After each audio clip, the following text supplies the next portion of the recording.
Hello, everybody. My name is Pancakes, and welcome to this brand new episode of Media Buffet. Today, I am joined by a very surprising guest, if I do say so myself. The first episode of this person with Media Buffet in almost 2 years. Please welcome to the stage once again, Senor Oats. Hello, everybody. Hey, it's good to be back. It's good to be back. I have to say. Yeah, it's actually pretty exciting because we today are giving the final chapter to a very long overdue finished saga of episodes that we've covered within this podcast relating to the JoJo's Bizarre Adventure anime series produced by David Production. And today we will cover in full the final story arc of the six-part series, Stone Ocean. It's really saddening, I have to say. ¿Verdad que sí? There are, of course, Yeah. other parts. There are, of course, other parts within the JoJo franchise, as many fans know. But as of late, this is the last part they animated, and it's technically the last part in general of the main story arc before the franchise delves into alternate universes. So, yeah, let's start with this. Senior Oats, could you give me a couple of your favorite moments from the series and how they impacted you? I have to say, when I first saw Jotaro once again, I have to say, when I first saw him, he was nice. A familiar feature, I have to say.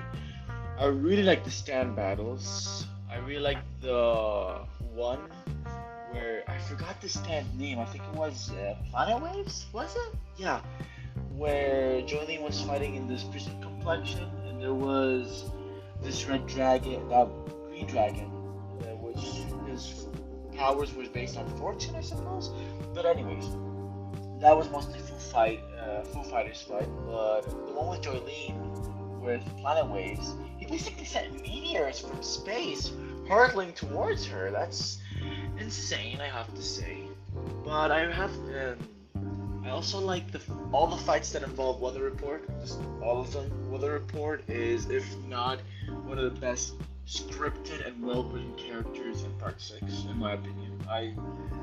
He's really nice, I have to say, from his little hat, from his clothes, even from his stand. Although his story, as we all know, it's shady. But still. And I like the last part where Emporio's fight. Although it was sad, but it gave us closure, that's for sure. Yeah, I definitely agree with you on some parts of that. And yeah, I do believe that Weather Report is one of, if not the best written character in the entire series, because not only do we get a lot of depth regarding his origins, but also Weather Report in general, he's actually a very interesting character. Like, we know nothing about him from the start, and that sets him up to be a figure of mystery. And as we delve more and more into his life, into his personality, then we get to know the real motives behind his actions. And once that arc finishes with severe weather warning, or whatever the arc was called, I think it was Yeah. heavy weather forecast, whatever. Yeah, heavy weather forecast, yeah. Yeah, uh, it was actually one of the most brilliant story arcs, in my opinion, that JoJo has ever devised.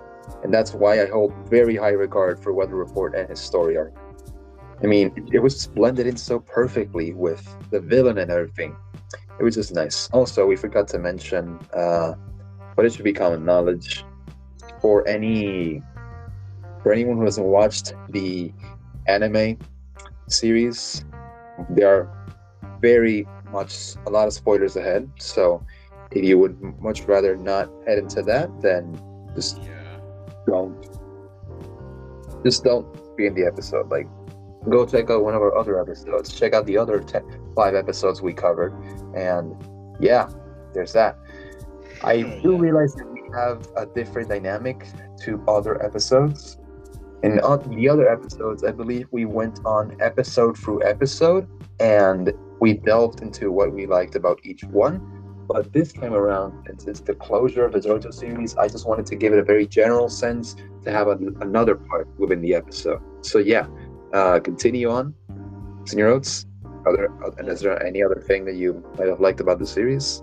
I liked when. Okay, I have to say one of the, if not the most confusing fights was Bohemian Rhapsody. At first, before I even watched part 6, I was like, what a peculiar character! Like, actually brings up characters from fictional, stories. And I was actually really intrigued to see, hey, would they actually bring Spider-Man?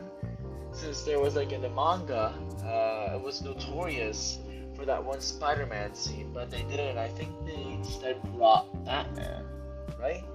I think so. Yeah, they brought Batman and they brought I don't know what was a big choice. It was the rabbit.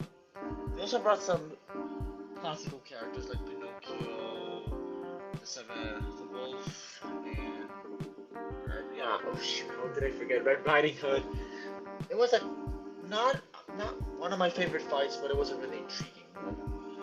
One scene and one arc that had me like really like off my seat was definitely the one in the heavy weather forecast, which everyone started to turn into slugs.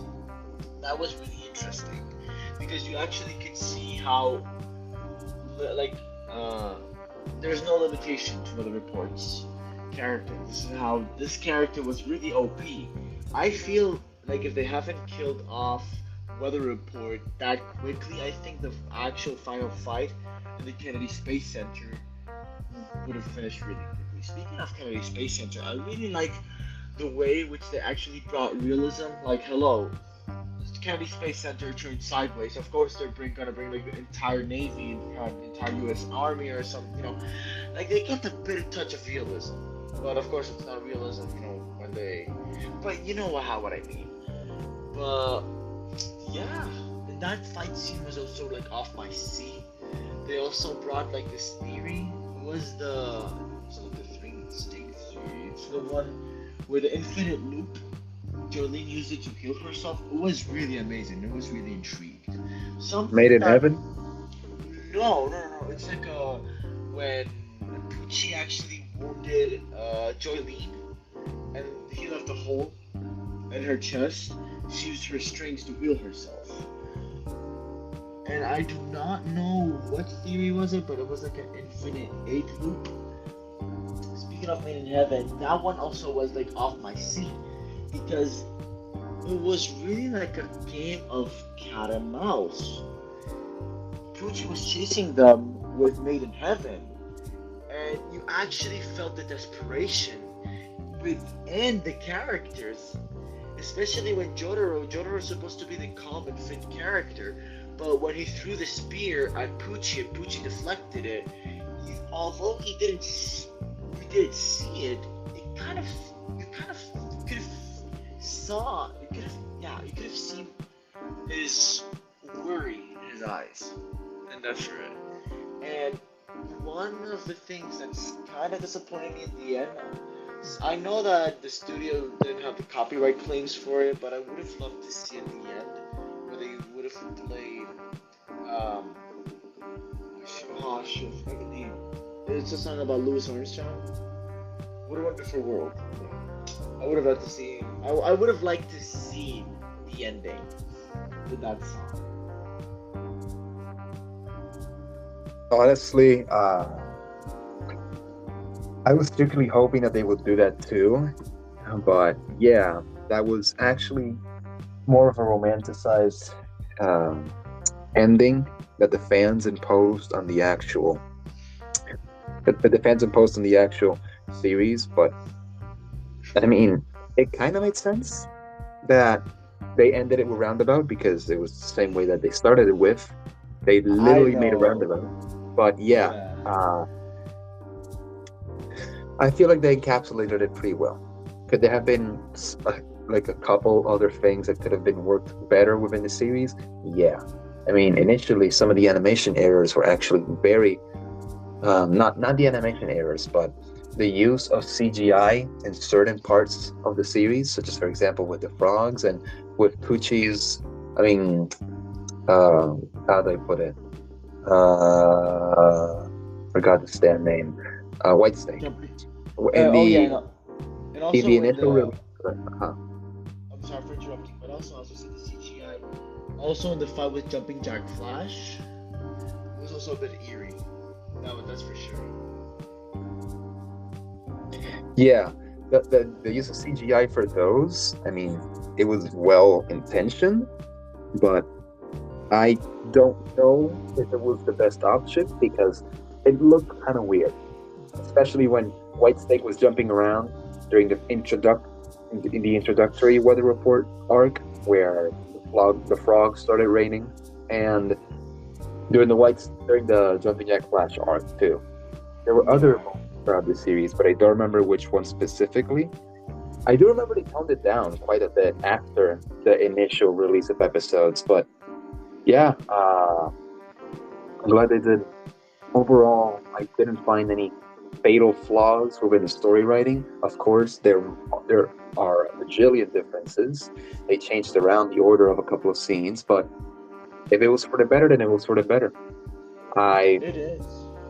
I believe they omit a they might have skipped a couple of things, but nothing that I believe is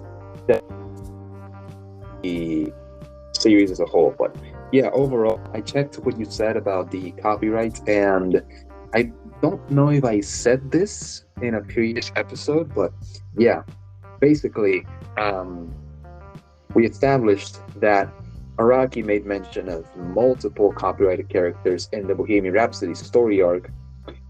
Mickey Mouse was mentioned, Spider Man was mentioned, a lot of superheroes in general were mentioned, and they did this in the initial arc where Hermes mentioned Mickey Mouse in that one trivia segment, and they did this in the Bohemian Rhapsody arc, but they replaced the the copyrighted characters that belong to Disney with Warner Brothers characters. Since the series was co-produced by Warner Brothers Japan, they took the opportunity to replace the characters with their own intellectual properties.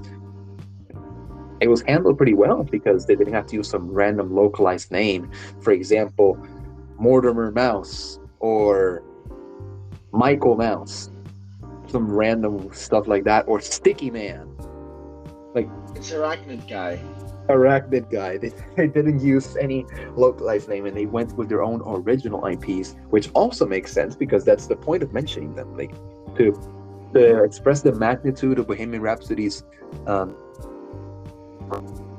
you have to mention popular characters that people are going to know, and they replaced Mickey Mouse with Bugs Bunny, which is reasonable, and they replaced Spider-Man with Batman. I just checked it Yes. within the episode. That's what they did, and yeah, the others such as Pinocchio and Goats and Stones segments they kept it in because those are more folklore focused and not uh, Disney focused. Yes, Disney has versions of some of them, such as the Pinocchio character, but Araki made sure to use the folklore versions. And there's Most of that.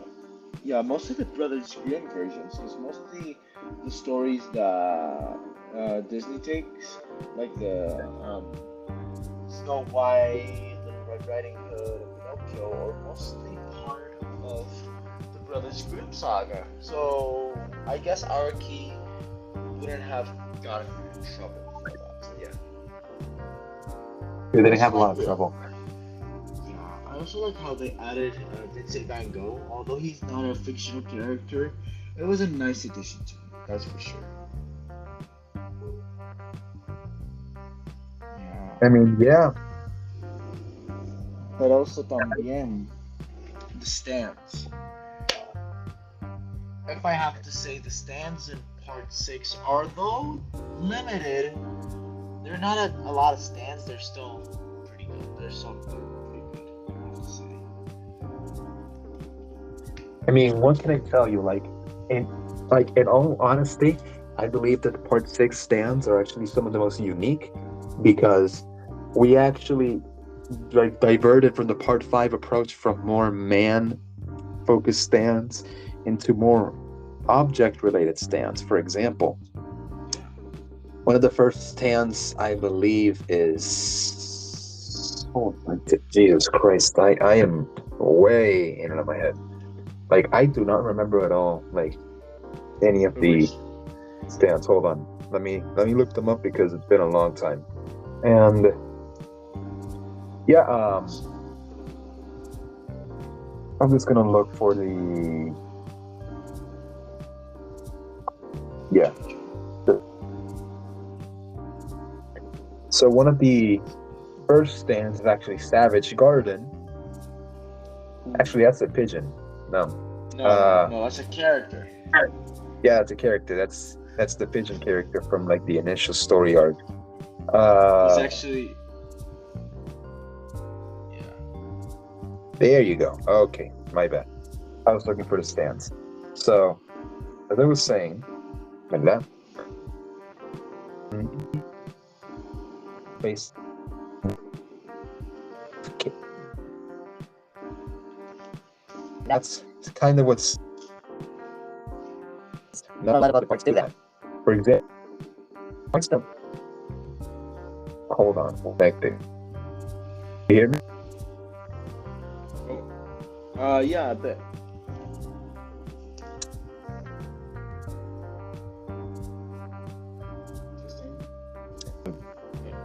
For example, Underworld. I mean, Underworld. Ooh. It's like that one.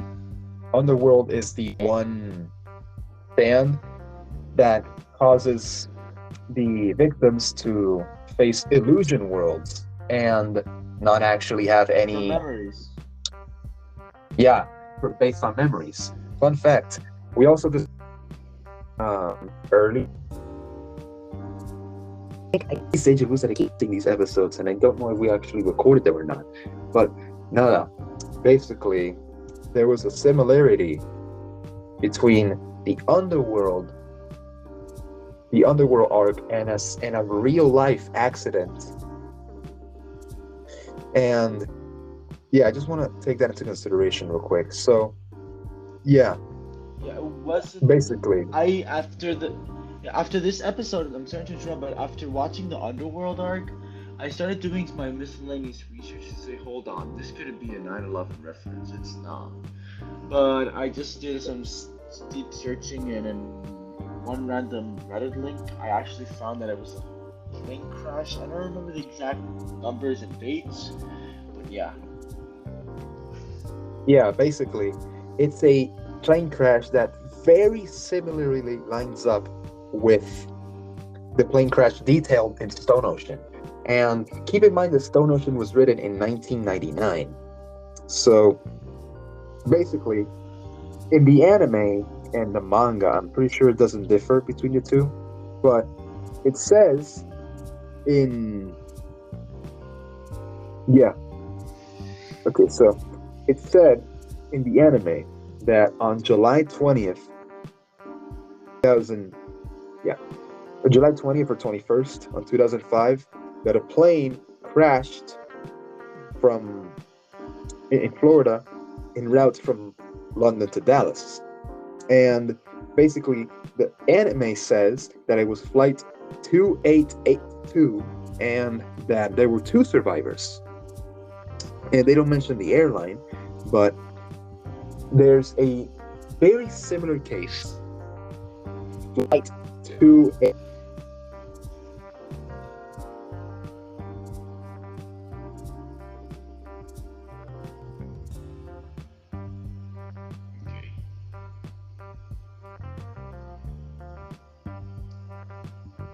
Wait. I keep cutting out. Hold on. Oh.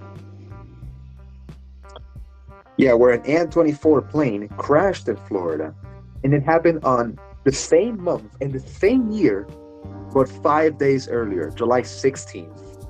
And there were 2 survivors of the crash, exactly like in the anime. Whoa. So it's 2.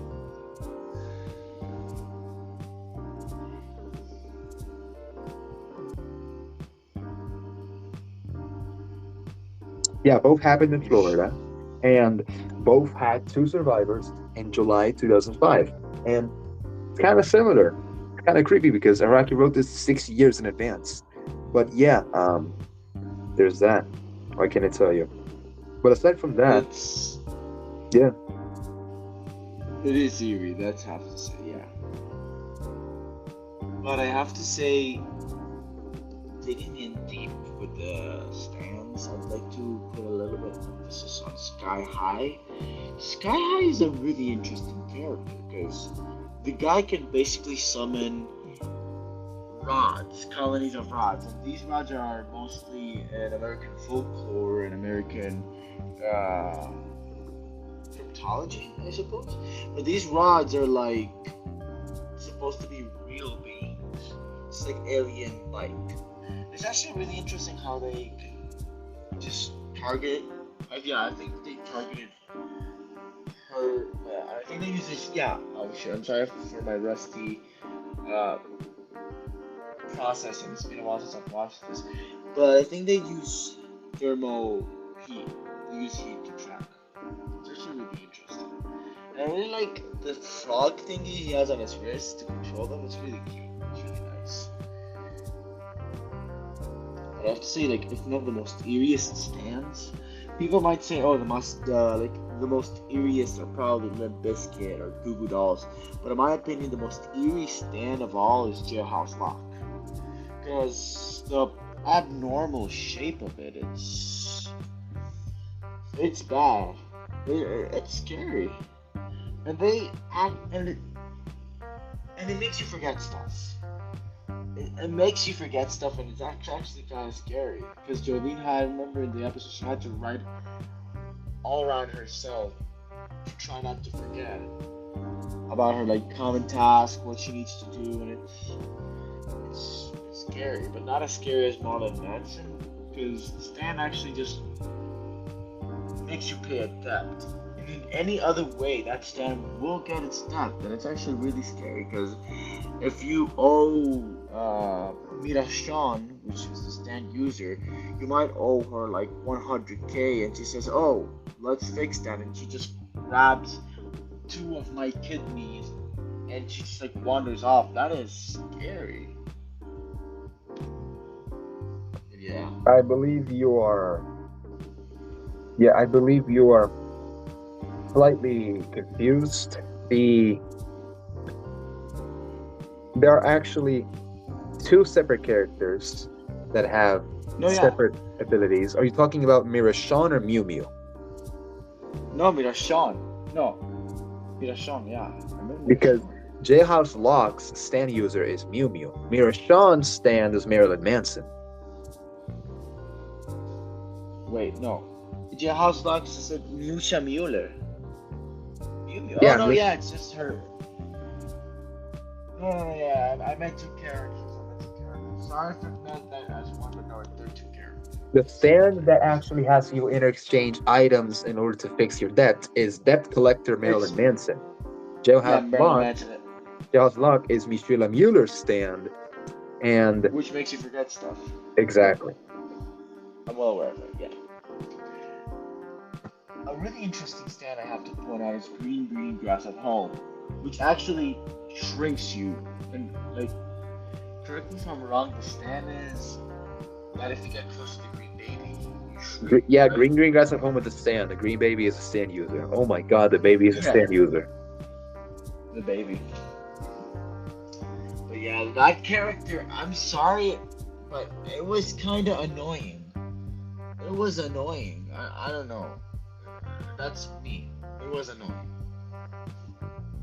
I don't know. It was a baby. I don't know if it's the way it acted. I don't know if it's the stand. I don't know if it. I don't know if it's the stand. But I dislike the character. I don't know. I don't know. To me, the green baby arc kind of felt like filler, but it was Yeah. necessary to. Yeah, but it was necessary to go into the Sea Moon arc. So yeah. Yeah. I have to say, one if not the most. They probably seem like non-harmful stands, but at the end, if they are known how to be used, they're scary. It has to be Dragon's Dream and Yo-Yo Ma. Yoyoma users DNG, and Dragon's Dream user Kenzo. It Yeah, I believe. is. Yeah, to me, the deadliest stands, and that is because the user actually knew how to control them. And to me, the deadliest stands within the series were uh, Weather Report, Dragon's Dream, uh, and the standard ones of like Star Platinum, Kiss, and all that. But yeah, to me, Weather Report and Dragon's Dream were the deadliest stands. They were. They really were. I mean, all stands are deadly at one point or another because the characters have to get through them in order to like go on with the story. But yeah, Something that I liked about Dragon's Dream is that it has its own voice and its own personality aside from Kenzo. It's actually really interesting. yeah, like a lot of stands are technically sentient. For example, Koichi's Echoes actually is technically sentient. The same goes for Dragon's Dream, and it's kind of interesting because you show the different personalities between them, and it goes to show that not only are stands a reflection of their own user, but they also show their changes as people through these stands. And it, I believe that's also very interesting. Other than that, I was going to discuss something right now. Oh, yeah. I remember a thing they cut from the actual anime when Hermes and Jolene were teaching Foo Fighters how to be human and how to live normally in Etro's body. Basically, Yep.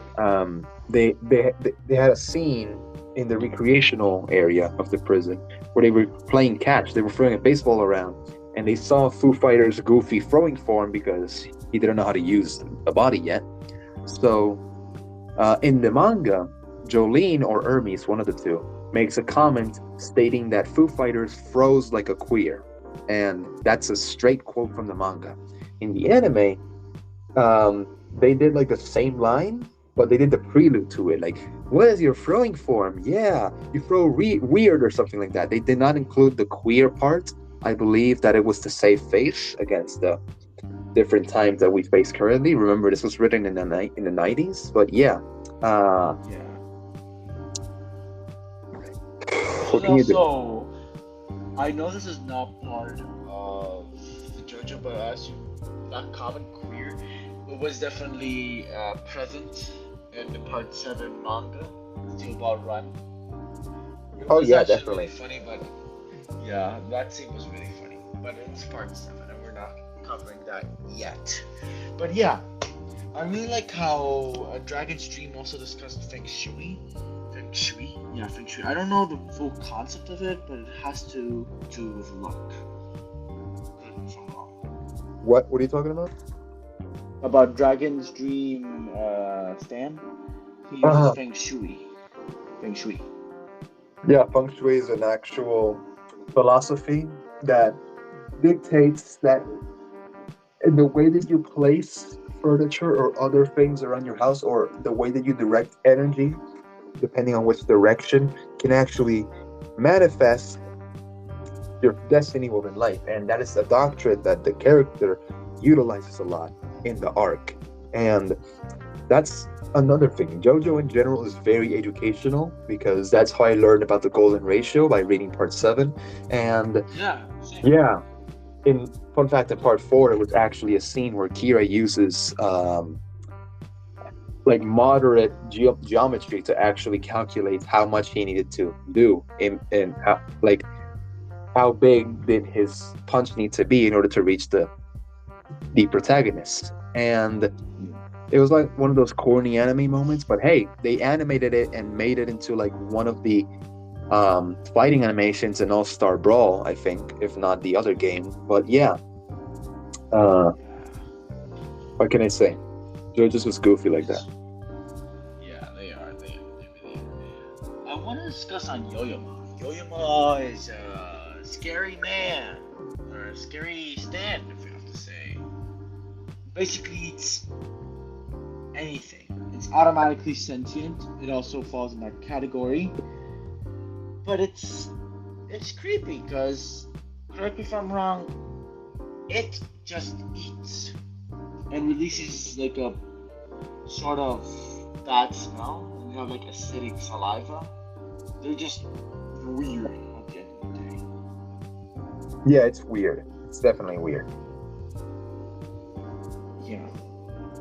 And I have to say, he was one, if not the most annoying character. I'm sorry, but He I was. don't He was. know. The way they're, and honestly, he had like a weird feeling about him, but everyone just kept brushing off like, oh, no worry, Anasui, it's just you being you, I guess. And Anasui said, oh, well, and that stuff happened. But it's scary, I don't know. Like, and you have to keep facing it, or know if like you turn its back, it might just spit on you, and it might just dissolve you with saliva. That is really eerie. That is really eerie. Yeah, I do know that. Yeah, I know that his dynamics, his personality within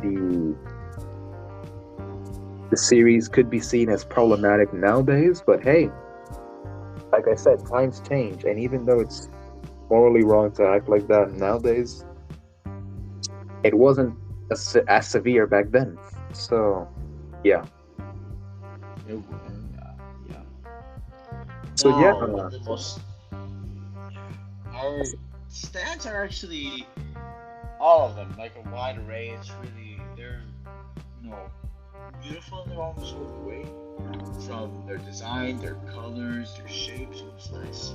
From the strongest, like Planet Waves and Dragon's Dream, to the weakest, such as Survivor and Highway to Hell. All stands share a unique platform in Part 6. JoJo's Bizarre Adventure. So nice. for me, one of the largest running jokes within the anime was whether or not they would include the Dio and Pucci sex scene. Even though I'm not interested in that kind of stuff, it was something that intrigued me because at the time I was very active in Reddit, and yeah, I was wondering whether or not they would include the scene where Dio and Pucci are discussing the Mona Lisa while in bed, implying that they had sex together. And yeah, they included it in the actual anime. And when I saw that, I shouted out of the top of my lungs because yeah, uh, the joke fulfilled itself, and I just remember that from watching the series. It was really funny. Oh, oh damn, yeah. I keep forgetting. Yeah. Oh yeah. Oh, and they also, thank goodness, the animators didn't draw this, but in the original manga, the KKK was very present in Pucci and Oh yeah, I remember. It was actually very present in the arc with yeah, Weather Report, and they did all of that. Uh, they dodged the bullet not drawing the KKK. eh, I what mean, can I they tell just you? drew them as white extremists, I suppose, as an angry mob. So that would have been a crazy sight. That would have been a crazy sight, that's for sure. What can I say? Yeah. Also, yeah, the stands are pretty nice. Manhattan transfer with the white suspicious room with white suspicious goo